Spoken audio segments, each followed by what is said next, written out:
Here, uh, so here we're going to look at how Bolberry equation looks like, or how we can use Bolberry equation with BioCro.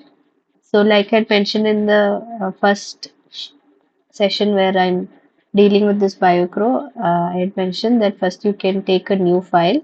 One important thing when in R is to understand where you're working, which directory you're working in. For that you can use get working directory. So it is in this working directory that I'm working. If you are not, if it is another working directory, then you can use this command called set working directory and put in your working directory name and then enter, and you will get the this R environment will take you to that directory. So right now I'm working in whatever directory I want to, so I'm not going to set the working directory. So the first step is to load the library BioCro. When you type bio itself, BioCro will come. You can run this line either using this command you see on the top left of this window, or you can also use the key CTRL plus enter to run the line. So whenever you run a line, what is that if the line has been successfully run, this arrow mark will come at the console. So that is when you can understand that the command has been run. So say suppose I am running a wrong erroneous command. You can see that there is an error that is arising here because I put E in place of O, and they say there is no package called BioCro. So I ran this, I loaded the library. Now next is to check what is, what is the name of the Bolberry model in this BioCro package. So we'll do get all modules BioCro, and you can see unlike this first line, I'm using BioCro within quotes. So when it comes to functions in BioCro, you need to use quotes whenever there is BioCro mentioned. That is the how the structure has been defined.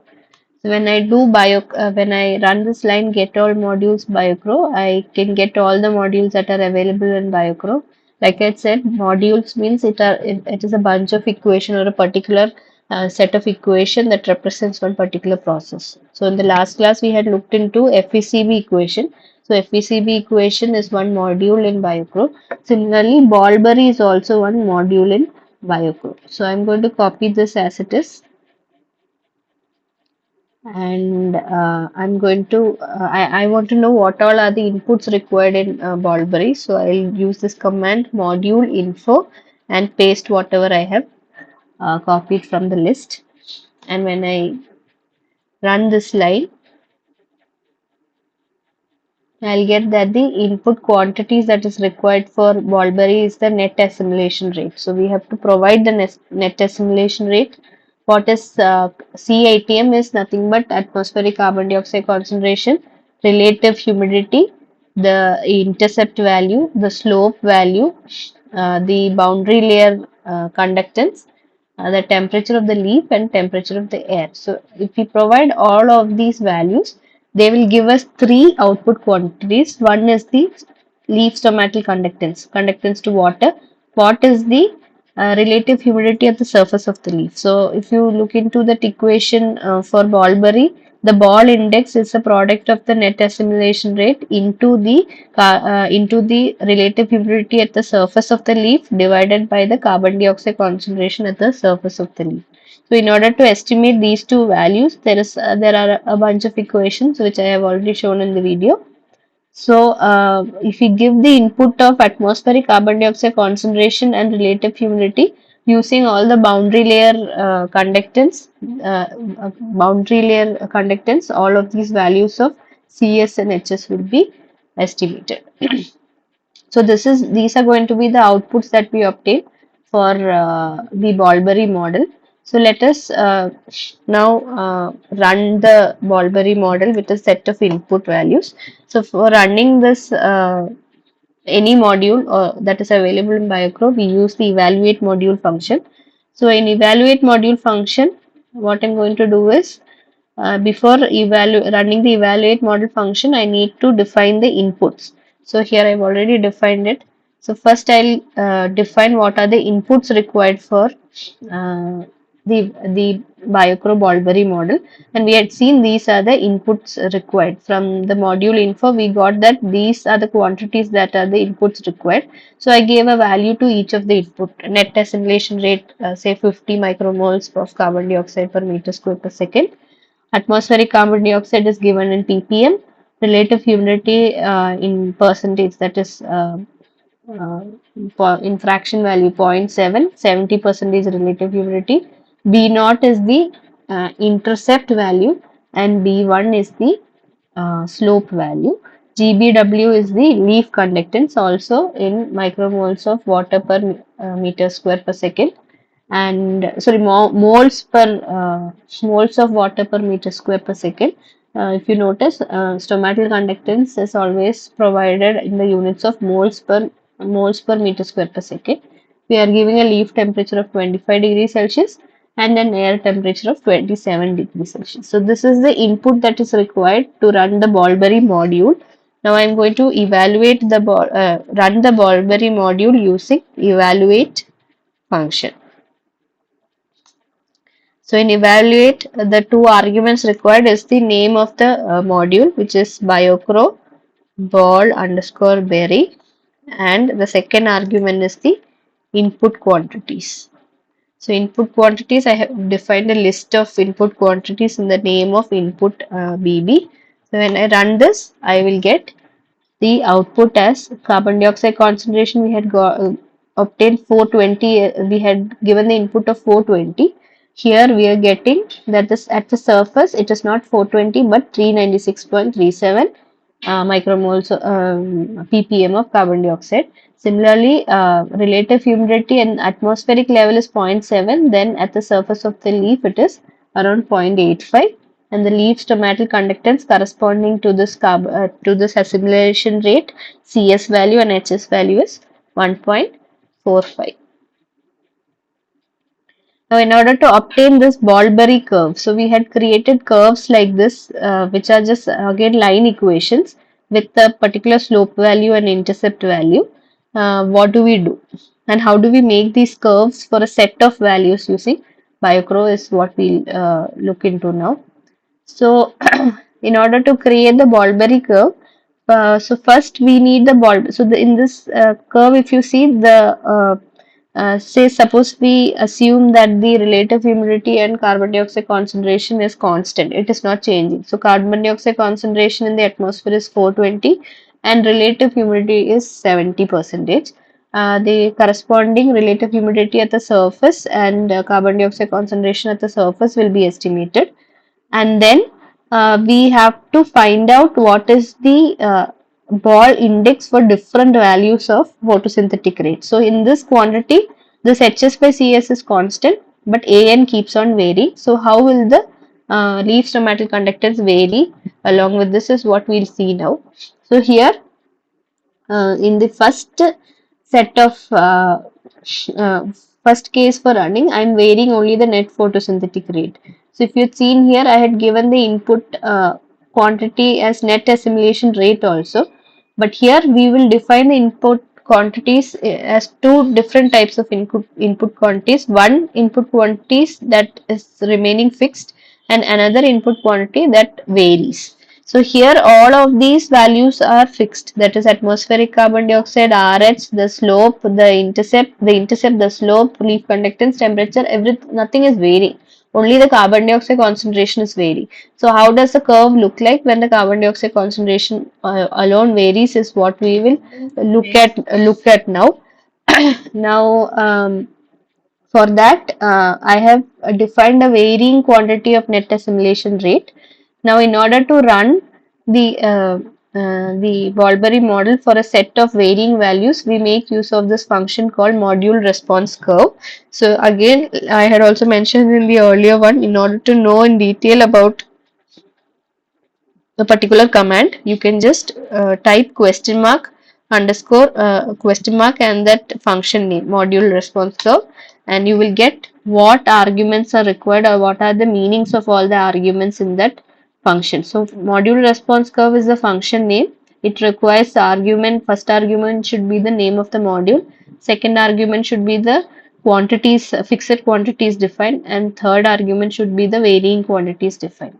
So here I'm using module response curve for this model Bolberry with the fixed quantities uh, as these values and varying quantities as this value. So I'm giving a name BB curve 1 for this case.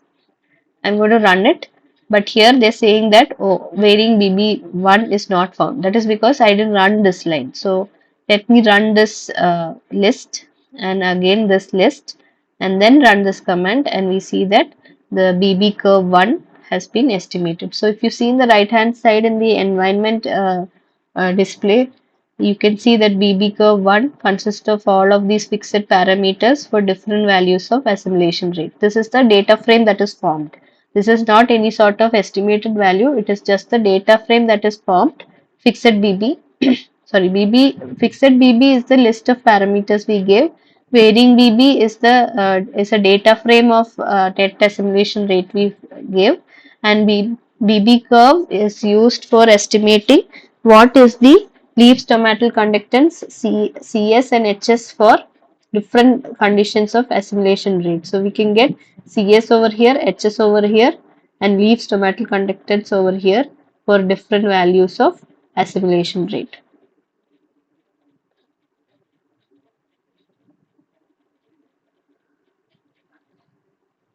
So, and we want to see how this curve look like. So, first what I have to do is I have to estimate the Bolberry index. So, if you see here, Bolberry index is given by AN HS by CS. But as output, we are getting these values separately. We are getting the GSW values, we are getting the HS values and CS values all separately. So, in order to estimate this quantity, that is the Bolberry index, that corresponding value, that is I have to first take this value of photosynthetic rate, multiply it with HS and divide it by the CS value. That is when I get the ball index that is corresponding to net assimilation rate. So for that I define a variable that does this calculation. That is net assimilation rate belonging to this varying BB1 data frame, and then what is the when the value is multiplied by the HS obtained after running this module response function divided by the CS obtained after running this module response function will give us the Bolberry index for each value of assimilation rate. So when I run this line, I get the BB index estimated. So here see BB index is a bunch of values that has been estimated. Now in order to see how this curve looks like, I make use of this XY plot function that is found in the library lattice. So lattice is a library to plot simple scatter plots and line plots. So instead of running the library like this, say suppose I can do it in two ways. I can do library lattice and run it, as well as if I'm not using this method, I can just put the library's name lattice over here, two columns, and then directly use the function and the arguments in it to plot the line. So this is how you plot a simple line. This you give the y-axis value that is corresponding to a data file. So here I am using the leaf stomatal conductance that is estimated in the BB curve 1 using module response function, and in the x-axis I am using the BB index that is estimated using this equation that we had put in here. So type is equal to C. LNP means I want a line as well as point graph. So when I run this line, I get this variable P1 where the plot is stored. So in order to read the plot, I can just type in the variable name of the name that is given for this plot P1, and I get the plot over here. So if you see here, we have the BB index at the x-axis and the leaf stomatal conductance in the y-axis, and this is the line that is corresponding to the intercept and slope value and temperature and all of it that we provided as input. Now, how does it vary based on varying quantities? So in this first case, I only vary the assimilation rate. So in the second case, what I'm going to do is I'm going to change the intercept value. So this line over here is indicating a line with a different slope and intercept value, and this line is indicating a line with different slope and intercept value. So how do I get that? The second case, I am using different values of Bolberry parameters, that is the intercept and the slope parameter. Here initially we had given the intercept value as 0.3. Instead I'm using zero point 0.1 here, and the slope value is 10.6, but instead I'm using 5.5 here. So again I define a fixed quantity list of fixed quantities corresponding to this new case, and I'm naming it fixed BB2. Varying quantities is the same assimilation rate that we had assumed earlier. 10. This is another function to define a sequence of numbers. So if you type in SEQ and within bracket give the number from its starting to the ending number and what is the interval that you required between each of the numbers formed in the sequence, we will get a sequence of numbers. So I'm running the varying BB2, that is giving us the going to give us the outputs for different values of assimilation rate corresponding to different Bolberry parameters that we input. Run the BB curve 2, calculate the BB index 2 using this, and then plot this, and we see that we will get another plot. See this plot, you had seen that this plot is starting from the point starting is here, whereas if you see the earlier plot, the point is starting, the x-axis, I mean y-axis value changes. Now I want to do another combination as well, where I'm using changing the value of intercept. I'm not changing the value of intercept. Point 1 is the intercept given in the first case, but I'm changing the value of slope alone. So what is the BB curve? I'll define the fixed curve, fixed quantities, varying quantities. How does the BB curve, what are the outputs we get using module response curve, and what is the index that is estimated when we estimate the product of the net photosynthetic rate with the relative humidity and carbon dioxide concentration on the surface. And I'm also defining it for another set of Bolberry parameters and then doing the same. Now what I want to do is I want to get a figure like this. I want to see and read a figure like this. For that, instead of using lattice, I'm using another library that is used for plotting graphs, more publishable quality graphs called ggplot. So for if you don't have ggplot, you will have to install ggplot, and after installing ggplot, you can load the library. I'm also using a package called dplyr that helps us in organizing data into data frames and all. So I run that as well. Now, in this command, what I'm doing is I'm creating a data frame called df1, where the column header will be BB index, and I have the BB index 1 set of the first case BB index and the leaf stomatal conductance that is estimated using the Bolberry module. So I'm just uh, organizing whatever inputs and outputs that we receive. So BB index is an output that we got when we use the equation AN into HS by CS for the first case scenario, and leaf stomatal is the output we got again for the first case scenario. So I'm going to make 4 data frames like that for the 4 different Bolberry parameters that we have used, and run it in the form of df1, df2, df3, and df4. Now I want all of these data frames to be combined into a single data frame. So that is how ggplot reads the data frame. They have a common column header, and that under that header and various subdivisions. So if you see the all df, you can see that BB index is the BB index that we estimated. So for the first um, so for this first case of this is the first case where we gave the slope as 10.6 and intercept as 0.3. What is the leaf stomatal conductance value and the BB index? That was the first DF1 frame that we created. The next set of values is for the second case. The next set of value is for the third case, and the next set is for the fourth case. So these were four different data frames that I created like this: df1, df2, df3, and df4. And then finally, using this function bind rows, that is, I'm going to bind all the rows together, I made this data frame called all df. Then using this function called ggplot, which is the function used for plotting graphs, using plotting charts or bar graphs or pie charts, or any form of chart can be plotted using ggplot. This is the function that is used. Now I want to know more about ggplot. I will do the question mark ggplot, and then I get that in order to create a ggplot, you need the data. In under mapping, you need to provide the aesthetics and so many other arguments over here. So there is also examples like ggplot into data is the df, mapping will be aesthetics, you have to give the x-axis value, y-axis value, and any other aesthetic details like the size of the line, whether it should be a line graph, whether it should be a point graph, what is the color of the line going to be, all of that is coming under aesthetic, and you will have examples also over here.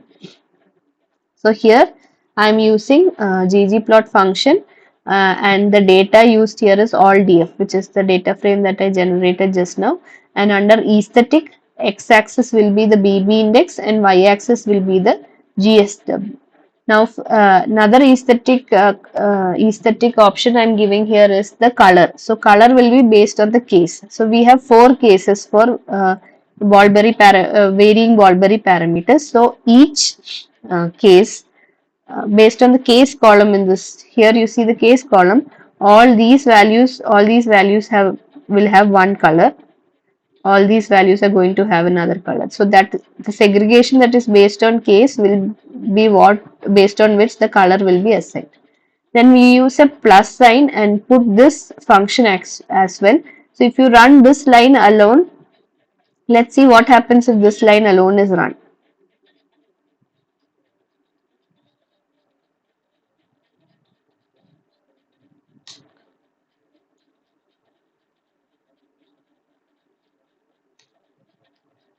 You don't see anything.